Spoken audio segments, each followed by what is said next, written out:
ഇനി ധനു കൂറാണ് മൂലവും പൂരാടവും ഉത്രാടത്തിൻ്റെ ആദ്യപാദവും ചേർന്നതാണ് ധനുക്കൂറ്. ഇവർക്ക് പൊതുവെ അനുകൂലമല്ല.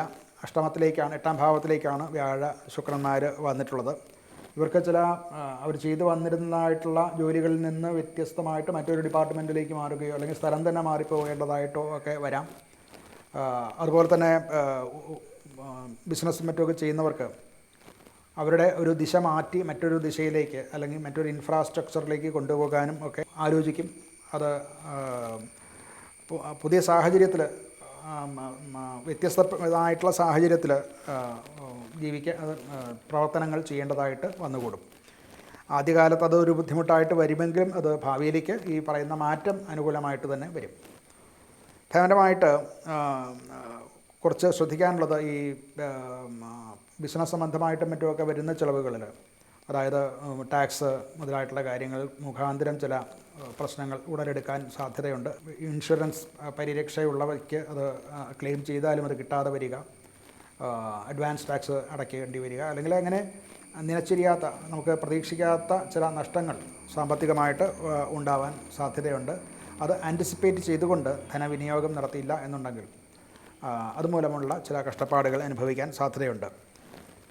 ആരോഗ്യപരമായിട്ട് കുറച്ചൊന്ന് ശ്രദ്ധിക്കേണ്ട സമയമാണ്. ദഹന സംബന്ധമായിട്ടുള്ള പ്രശ്നങ്ങൾ ഉണ്ടാകാൻ സാധ്യതയുണ്ട്.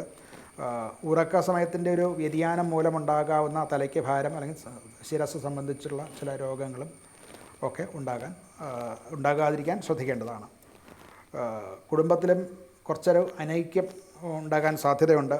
അത് പലപ്പോഴും ചില വാഗ്വാദങ്ങളോ ഒക്കെ ഉണ്ടാകാൻ സാധ്യതയുണ്ട്. അതൊക്കെ ഒഴിവാക്കാൻ ശ്രമിക്കേണ്ടതാണ്. ഒരു തെറ്റിദ്ധാരണകളില്ലാത്ത വിധം മനസ്സംയമനത്തോടെയുള്ള സംഭാഷണത്തിൽ കൂടെ കുടുംബകാര്യങ്ങൾ വേണ്ടതുപോലെ നടത്തിക്കൊണ്ട് പോയില്ല അതൊരു വലിയ വഴക്കിലേക്ക് കൊണ്ടുപോകാതിരിക്കാൻ വളരെ ശ്രദ്ധിക്കേണ്ടതാണ്. ഇവർക്കും വ്യാഴഗ്രഹത്തെ ഭജിക്കുക, നവഗ്രഹ ക്ഷേത്രങ്ങളിലും മറ്റുമൊക്കെ ദർശനം നടത്തുക, അവിടെ സൂര്യനും വ്യാഴത്തിനും വേണ്ടതായ പരിഹാരങ്ങൾ ചെയ്യുക.